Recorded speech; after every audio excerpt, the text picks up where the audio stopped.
about 3 people per day at this restaurant pull that joker. For those 3 people, they go absolutely bananas. They're posting all over social media. They're taking selfies. They're posting pictures of their burger and pictures of the card. And oh my gosh, they've got this big old sign out front, but people in Sacramento just know it as that joker place.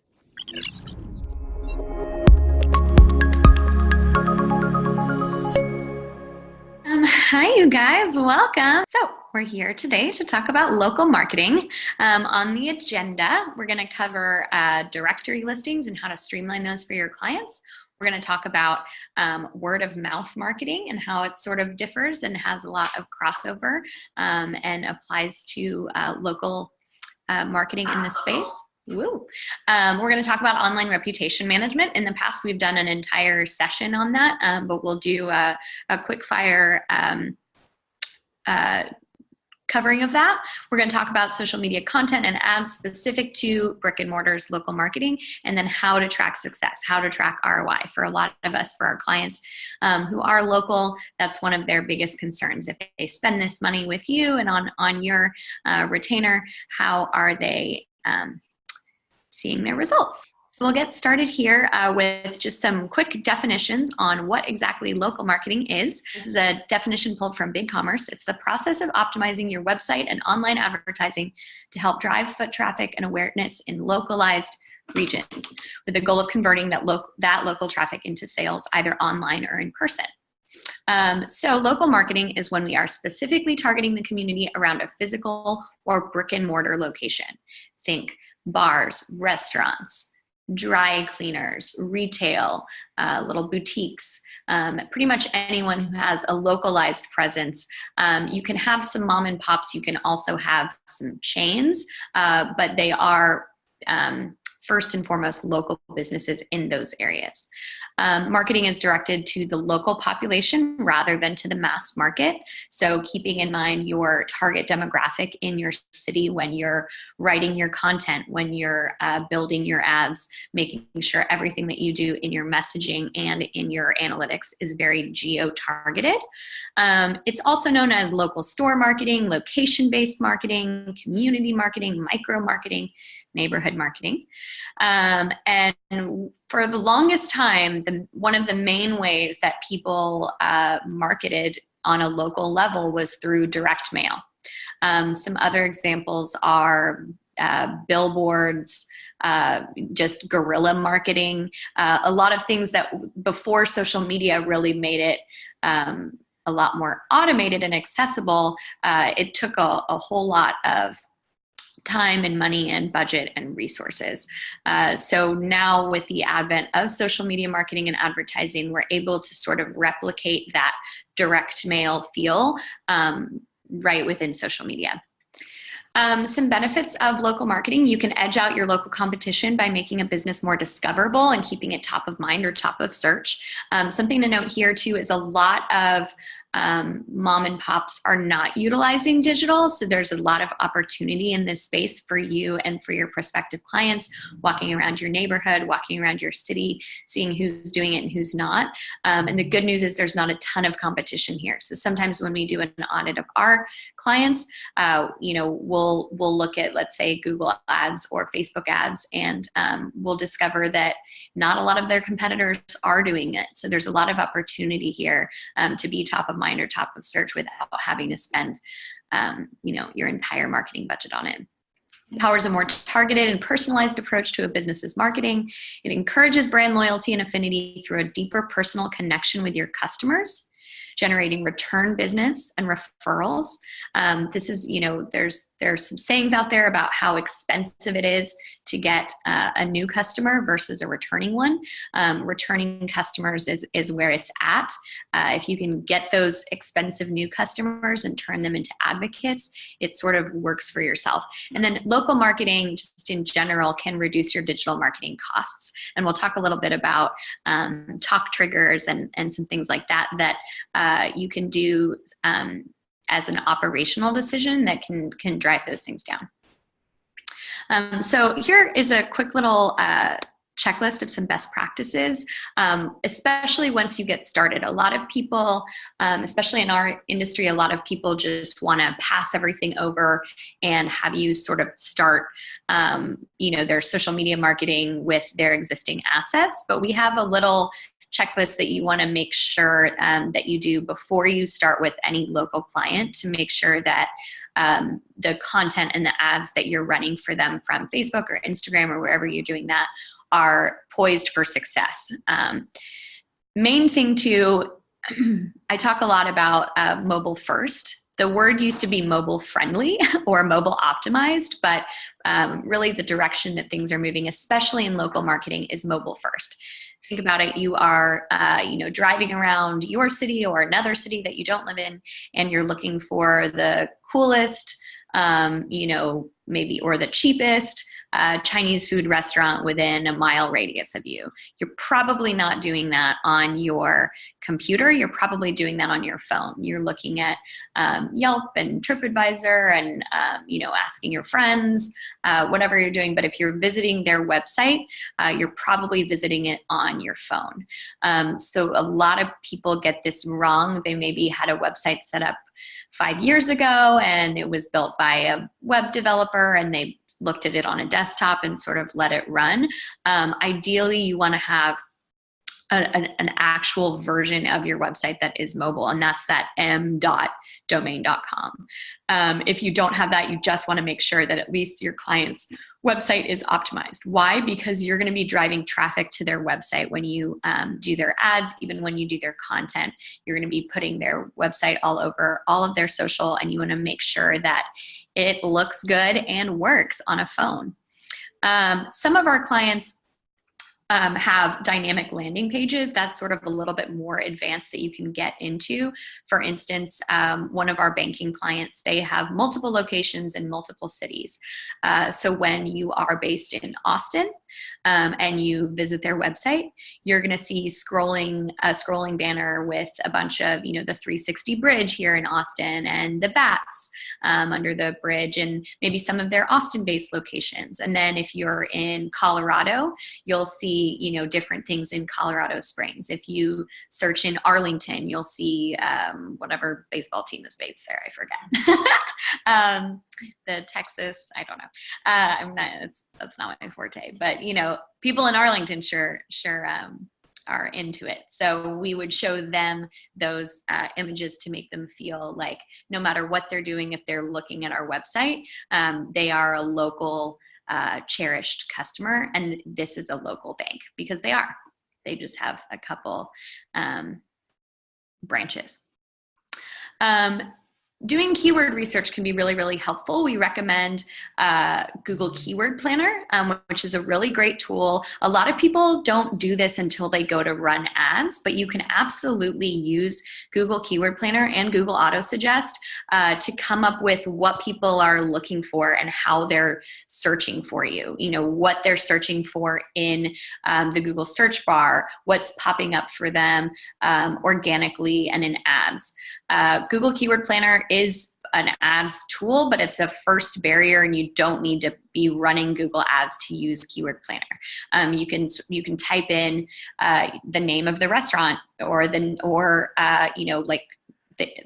Peruvian restaurant in Austin, and you can see all of the keywords that are associated with those keywords, so that you know sort of what people are searching for, and you can customize your content and your ads to match that. And then first and foremost, just making sure, doing a quick little audit to see what your clients have already claimed. A lot of our clients, when we start with them, we call it like wrangling. There's a little bit of a process of going through and making sure, especially for our clients that have multiple locations, making sure that they've claimed their Google My Business listing, that they've claimed their Yelp listing if it exists. Some of these you don't need to create, that your prospective client or current client doesn't need to have been the one to create this listing. These can be created on your behalf. And so what happens is someone else has set that up and you then need to go in and claim it. Claiming your listing allows you to optimize it essentially for search, to add pictures, to add descriptions, to add your hours. You can even do, you can add posts. It's similar to what Google Plus, RIP, used to do and be, but now it's hyper localized. So really important to claim those, to clean them up, to make sure that you're claiming them for any and all locations. And then if people are, which we'll get into in a little bit, leaving reviews, that you are having conversations with those people, responding and just keeping it active. Okay, so one of our favorite tools that we'll talk about here, a little hack, is moz.com/local. So you can absolutely do all of your directory listings yourself, but that is incredibly time consuming. So I would highly recommend offering this as a service to your local business clients, and then getting them set up on moz.com/local and making sure that all of these things are set up properly throughout the year, that there are no duplicate listings, that there are no missing listings. So I think if you go to moz.com/local, you can see all of the different directories that they'll list you in. One of the main reasons that I like using this tool, aside from saving money, is the fact that the search algorithms really want you to input all of your information in exactly the same way every time, to streamline it for Google Maps and Waze, and just to help Google know that this is the exact same business. I have seen businesses be tagged as two different things because they spell out street instead of ST period, or they spell out 14th floor instead of 14th floor. So when you use Moz, you put it in one time. Moz will double check it to make sure that's the official address, and then Moz will publish it from one listing that you've input into all of the other listings. So typically it wants you to verify your business listings on Google and Facebook, and uses those as your anchors to complete your business listings across all of these different directories. There are like 50 of them, Hot Frog and Yellow Pages and all of these things that you might think that people aren't using, and you are probably correct in assuming that, but the directory listings are still important, because until you've built this content empire for your clients, which you are going to do, this is really what gives them the majority of their clout online, are these directory listings. It lets the search engines know that this is an established business that has a brick and mortar, and that you can find it at exactly this address. I highly recommend this tool. We've got a little pricing tab in here. There's a $99 a year, a $179 a year, and a $249 a year with different options. The price is per location. So this is definitely a cost that I would recommend passing off to a local client of yours. You're essentially, maybe you charge $500 a year. It's a low cost, it's an add-on thing, but you ensure that you'll keep their business listings up to date. You can write it in as, an add-on service for them. And then you just go to moz.com/local, you sign them up, and you check it once a month and make sure that everything looks good, that there are no duplicate listings where other people have submitted, erroneous addresses and that sort of thing. And it just really just keeps it clean for you there. I want to talk about word of mouth marketing. As I mentioned in the beginning, until the advent of social media marketing, there was just traditional marketing, meaning and traditional advertising, billboards, magazines, mailers, radio, TV ads. And if you can think of one thing that all of those things have in common, I bet it's that they're all really expensive. If you think about a food truck or a mom and pop grocery store. They probably do not have the budget to buy a billboard in their area. That's what bigger agencies were doing to get the word out about their services, but it was really leaving out the little guys. And so if you go around in, 1990 and ask the little guys, what they were relying on for marketing, they were pretty much, or how they got their customers, they were probably saying that they were relying on word of mouth, that they were relying on referrals, that, someone would come in and have a really good experience and hopefully go and tell all their friends. As you can imagine, now we have our online reputation platforms for that, like Yelp and Google and Facebook, where people can leave reviews and recommendations. But word of mouth was back then really, really driving, the marketing dollars, which it actually isn't dollars, because it was sort of like these businesses relying on it, crossing their fingers, hoping that people were spreading the word, which is not very strategic. So now we have this digital representation of word of mouth, which comes in the form of social media and online reviews. A couple interesting statistics from a podcast that we listened to recently. I would highly recommend this book listed over here in the left, Top Triggers, The Complete Guide to Creating Customers with Word of Mouth by Jay Baer. Millennials and Gen Z embrace word of mouth much more than baby boomers, online and offline. So as our population ages, more and more people are turning to their friends, turning to digital word of mouth, like online reviews, to find their favorite restaurant, and they put a lot of value in that.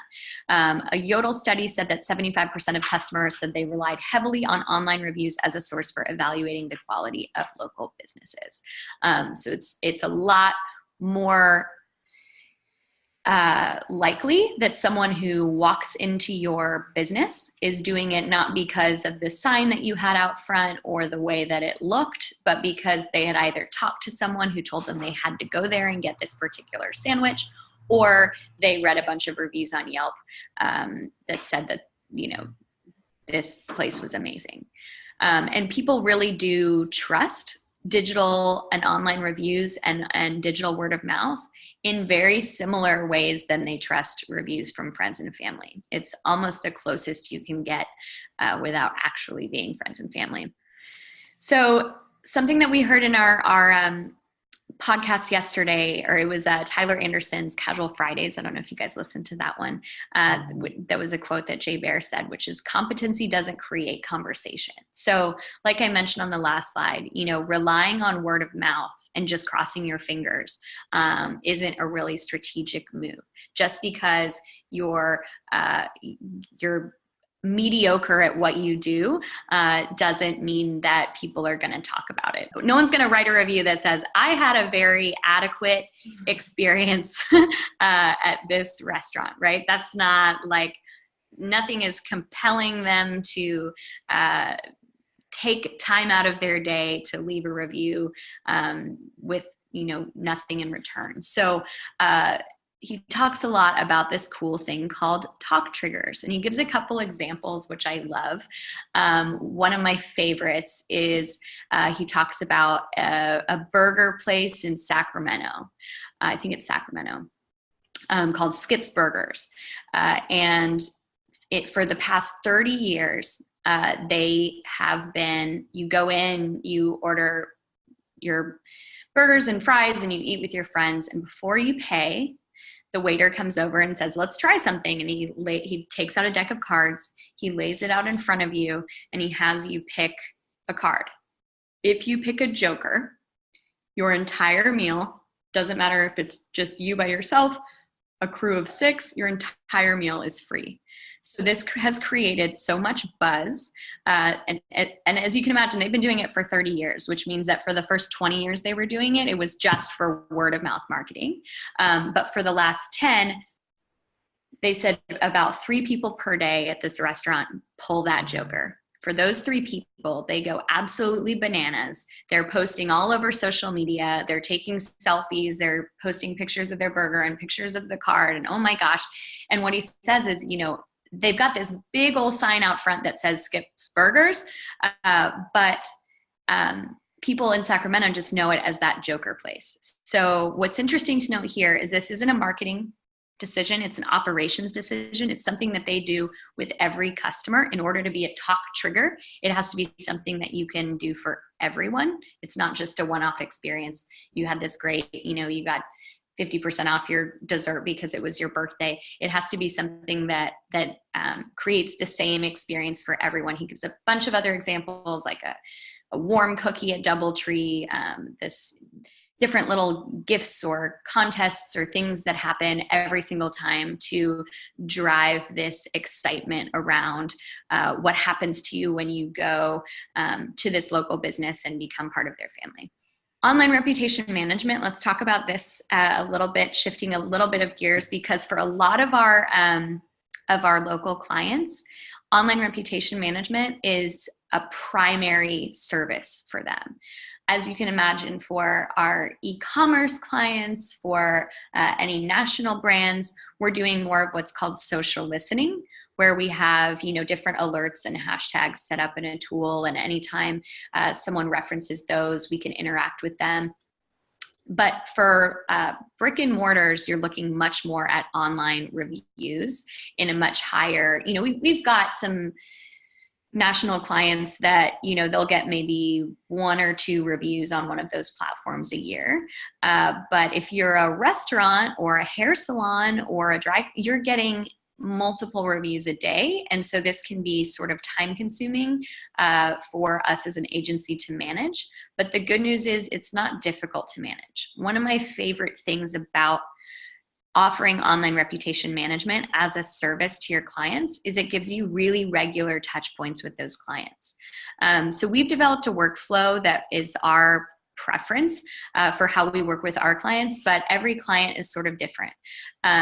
For the most part, for us, first of all, we use this tool that you see here called Review Trackers. There are a bunch of tools out there. This is the one that we have experience with.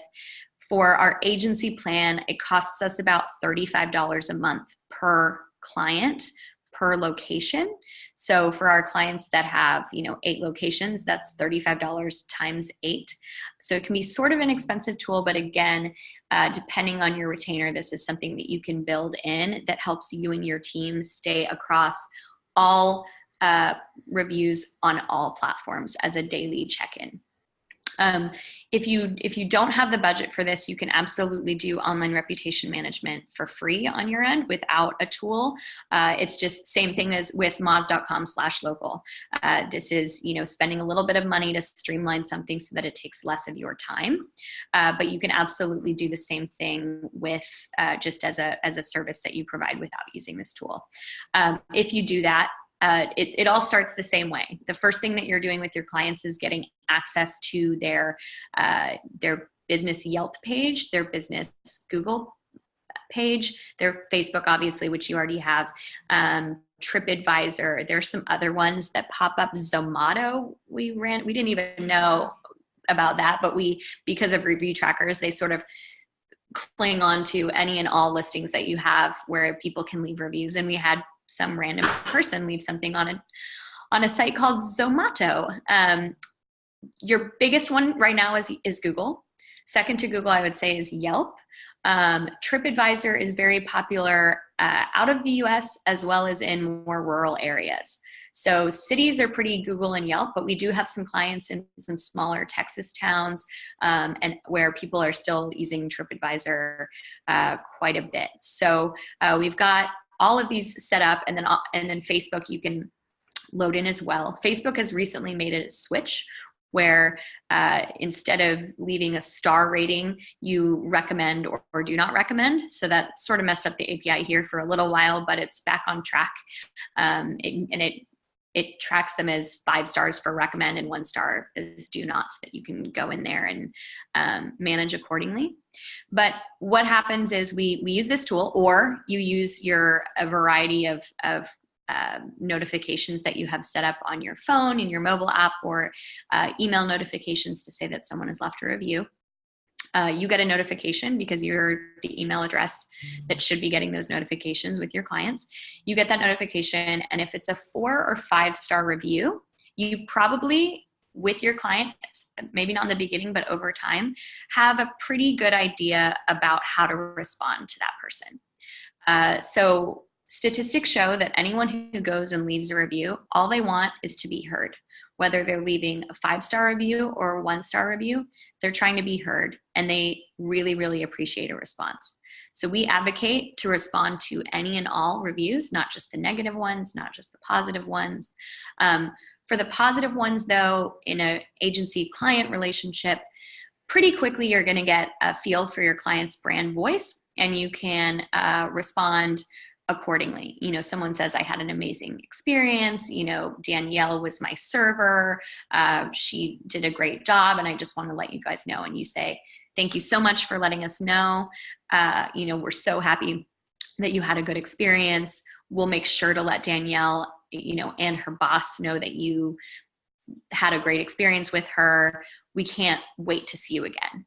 And just that simple exchange, it's really easy to do on your part,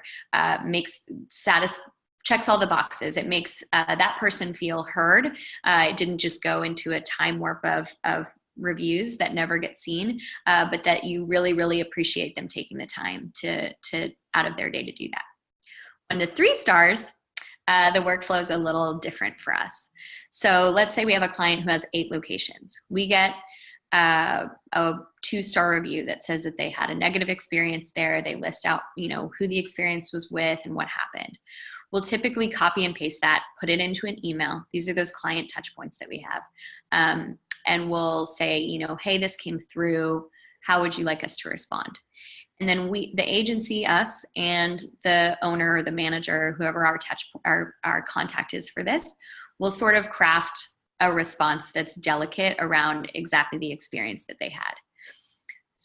What I would recommend if your client has the budget to do this is you never do this publicly, depending on the platform.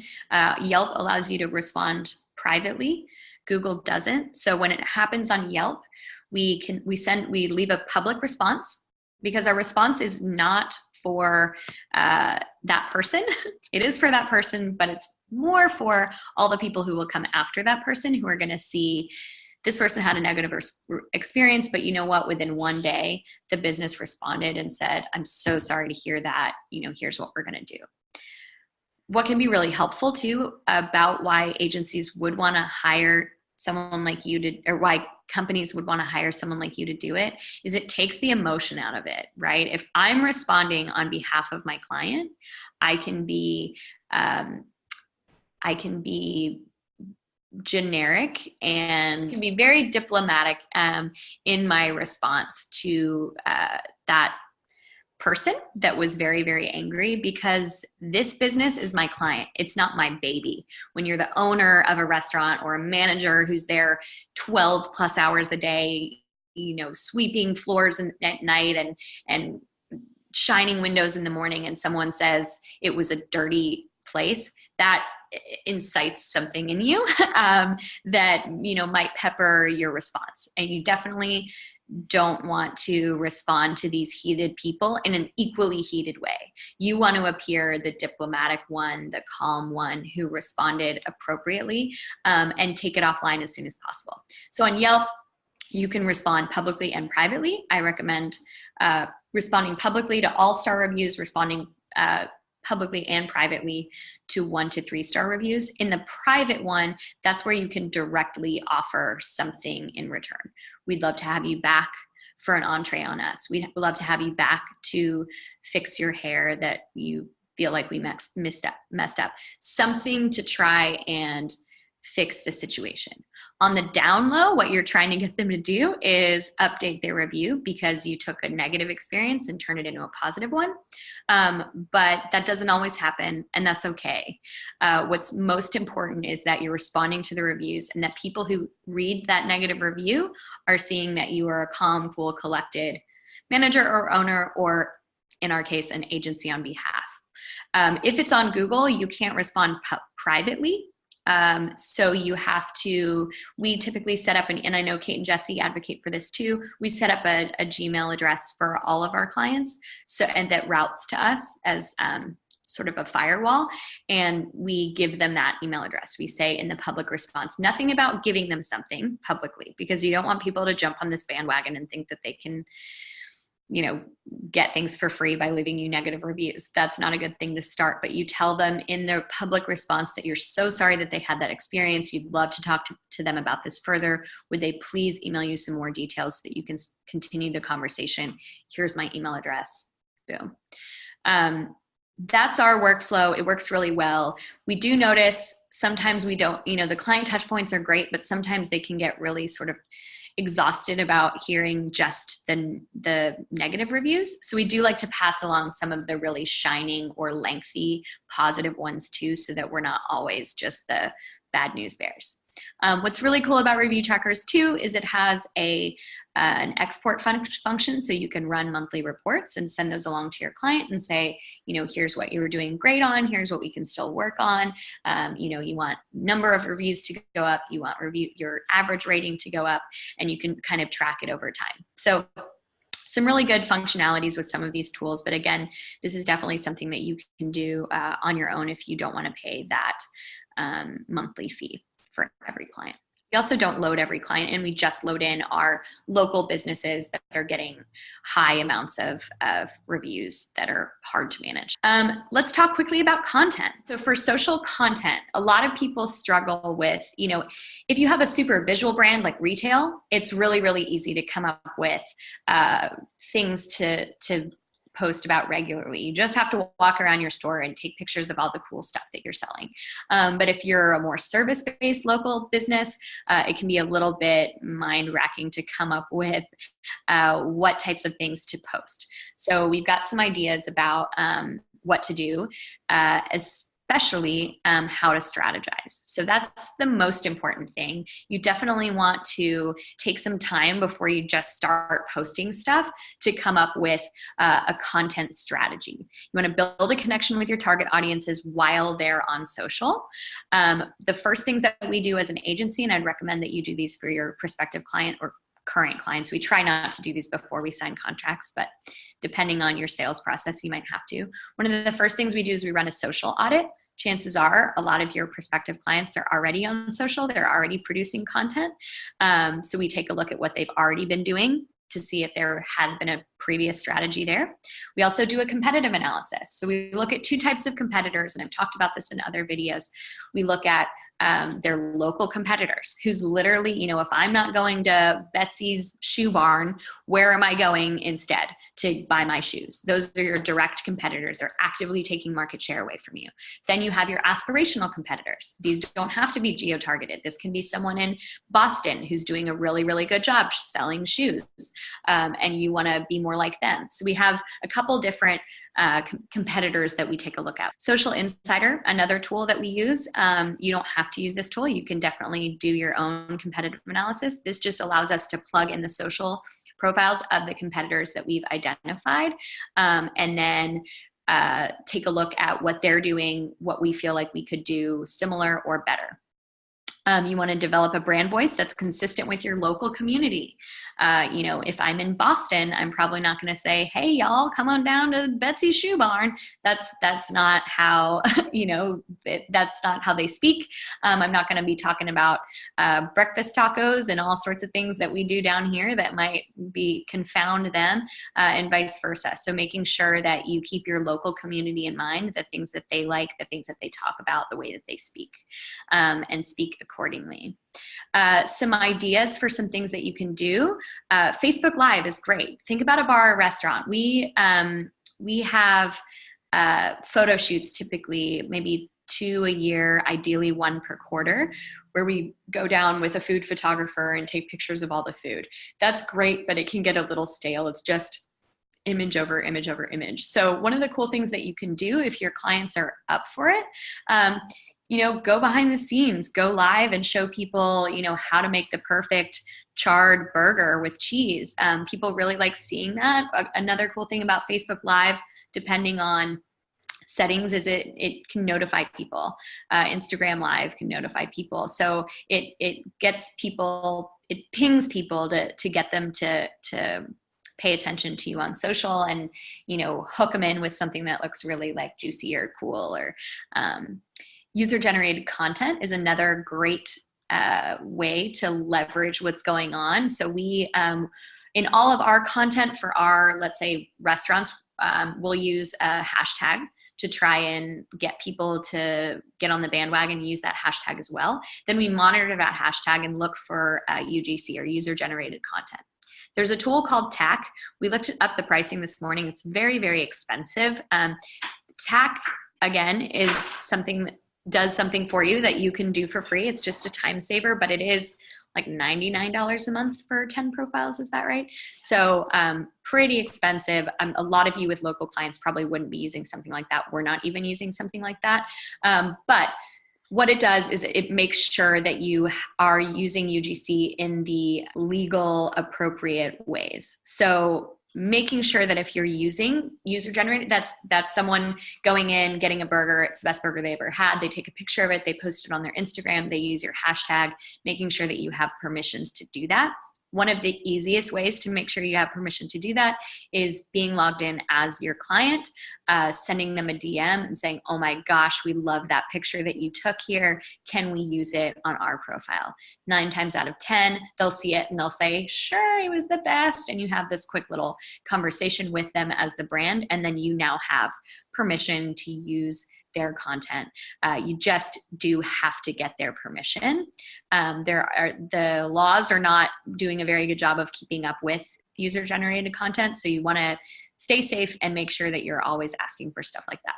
So you can run, if you can't, we're going to talk about ads before we go, but if you're operating on razor thin budget and your local marketing clients don't have a huge ad budget, or worse yet, they don't have any ad budget, one thing that you can do to sort of replicate what's called an offer ad is you can use your feed, or better yet, your stories, to do offers right in there. So when we were using Snapchat for our clients, we would do, like, let's say, a flash sale where they were having a jewelry sale, 30% off for the day. We really like stories for that, because those expire and you don't have to worry about archiving your feed content. We would do something where anyone who shows us this gets, a local draft beer for $1, something like that. So you can really utilize content with no ads budget to drive those offers, and without an ads budget, that can also help you show ROI. If people are coming in and turning that around and saying, I want this $1 beer, that's a way to say, like, see, people are paying attention. We'll talk quickly about micro-influencers. So for your local businesses, they're absolutely not going to be able to afford a Kim Kardashian level influencer, or what you might think of as influencers. We talked last week with Travis about using micro-influencers in your business and to develop content and ads, and the legalities around ownership of brand, self-brand. But micro-influencers can be a really, really good way to develop some cool content and to get ingrained in your community. So think about, if you have a bar or restaurant, you're thinking of local food bloggers. You're thinking of just people who have, and why we say micro-influencers, we're trying to stay affordable here, people who have a small yet localized and highly loyal following around a particular thing that is aligned with your client. Best case scenario for your clients, not necessarily for the influencer, sorry, Travis, are finding influencers that have a big enough, yet still small enough to be affordable, following where you can do some sort of a trade. So I've seen bars and restaurants do like an influencer dinner. They'll send out via Instagram, the platform where these influencers are, quick little invites. Hey, we're having a thing, Monday at 6, come in, get wined, get dined for free on us. We just ask that you post on social.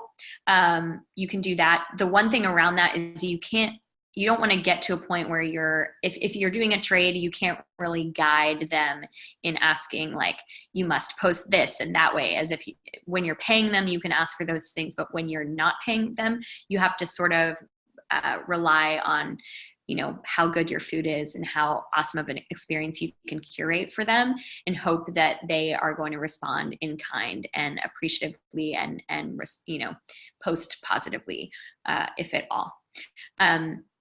Influence.co helps you find influencers on social media by location, category, gender, age, follower count, previous collaborations. There are a lot of tools like that. We mentioned a couple last week as well, where essentially influencers, and there are a variety of levels. So the less followers and you want low following, high engagement rate, something that is affordable where you can reach out. This is a paid tool, obviously, so you can do this on your own as well. Another example, if you have like a boutique or a fashion line that's a local line, you can look for local fashionistas, fashion bloggers, anyone who would be willing to for a free pair of pants or shoes, try them on and post on social. And that's where you see that hashtag ad. From an advertising perspective, we could have a whole, and we have had entire sessions around Facebook advertising. We've never done one that's just social advertising for local businesses, but we do have a couple recommendations for you here if you are using ad dollars to run campaigns for your clients. One that you can use is a reach objective. An example for us is we have a local blood bank here in Austin, and if they're having a mobile drive in a tiny little town outside of Texas, we can do a super heavily geo-targeted ad for anyone who lives within 2 miles of that tiny little, we type in the address. And the reason, anytime you're running a reach objective, you're not really trying to build an audience. You're not trying to build a following. You're not trying to get someone into your funnel. You are just trying to reach them with a message. Hey, we're going to be here on this day. We want you to come through, get the word out, tell all your friends. Can be really effective for events and happenings. And you can also do reach ads highly targeted to, brick and mortar location. If you want just to build that super top funnel engaged audience, to let them know about something that you're doing, to let them know that you exist with, a brand awareness objective. But you're not at this point trying to get them to convert or buy. You're just trying to get them to know who you are and where to find you. If you are trying to, which we'll talk about on the next slide before we go, focus on ROI, tracking that sort of thing, we'd recommend offer ads. So let's say you're a chiropractor, you're marketing a chiropractor, you can build out an ad where someone has to essentially see the ad and save it as an offer on their phone to redeem it later. So that's a really trackable objective. You can do messenger ads, which encourage people to message the business. And then make sure that you are retargeting people as well. So retargeting and using the Facebook, it's not just for your e-commerce clients. It's not just for your national brands or your heavy sales ticket items. You can absolutely pixel your website and retarget anyone who's been to your website or your client's website in the past 180 days with an offer ad or with a Facebook event, because they're already brand aware. You can get them to do things. If you're hosting community events, make sure you're making Facebook events for these things, to let people know to come so that they can say going or interested. This can be a free way to get the word out, because Facebook at a certain organic level will allow you to say, you don't have to pay for me to say, I'm interested in this event, and for people to see that in my feed and click on it. Courtney and I do it with each other all the time. Courtney's interested in an event. Oh, what is that event? I didn't know that, and I'll click on that. That's free. That's not a paid ad. But if you do have some ad dollars, you can run event response campaigns where you can actually retarget anyone who said going or interested. If it's a free event, you just remind them it's coming up, it's coming up. If it's a paid event, for Social Media Week, the event, the conference that we produce, this is one of our most effective ones. People say that they're interested on our Facebook event, and then we retarget them until they buy. Some calls to action that will show up these are buttons that you can select in your ads for local businesses: get directions, call now, book now.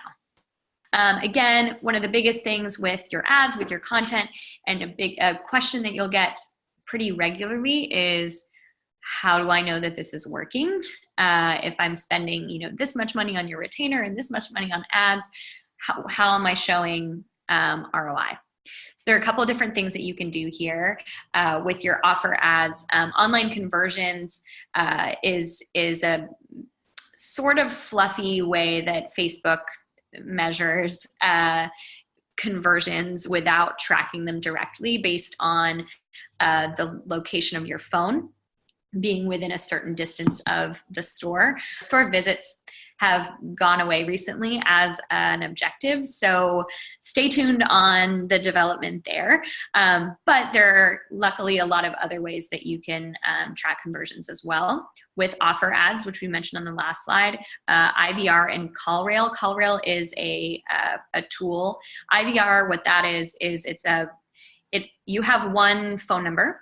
But you can have as many phone numbers as you want on a tool like CallRail, where you say, anyone who sees this ad, if you want this offer, or if you want, whatever it is, you can set up a special number that's tracked specifically to that ad.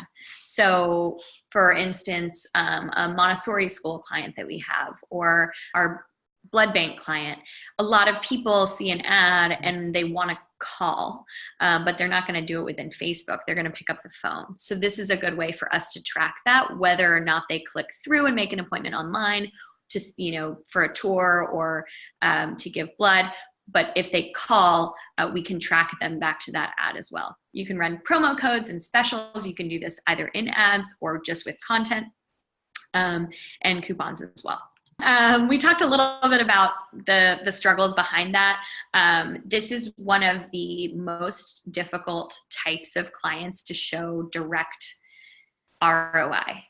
We have a lot of clients in, let's say e-commerce or selling badges to a big conference, where we can track them all the way from the first ad that they saw to signing up for the newsletter to doing the thing, and we can make a long conversion window so that 28 days later they buy a ticket, and we've tracked them to that initial ad that they saw, and we can really show our value in ads. Unfortunately, the same thing isn't the case, and that's why we have to get really creative with offline conversions to ensure that we are showing value, and also doing it in other ways. So not just ads, not just cool creative content, but that review management, really showing our value in the amount of time and touch points that we have with these clients, rather than just ads. Like for those bigger clients, it's usually the case that we're just as an agency running ads and proving our value and showing our worth internally, and the numbers don't lie. With a lot of local clients, it's a little bit more heavy lifting, but the good news is that the learning curve isn't as high to do these things as a service and offer them as services for your agency to show your value in ways other than just in direct purchase revenue. Well, thanks for watching this session of the Social Media Day Summit. If you enjoyed this content and you want to see more like it, we invite you to check us out at Social Media Pro. Over the last 9 years, we've trained thousands of social media managers on everything from getting their very first client all the way through scaling their business beyond just being a social media manager.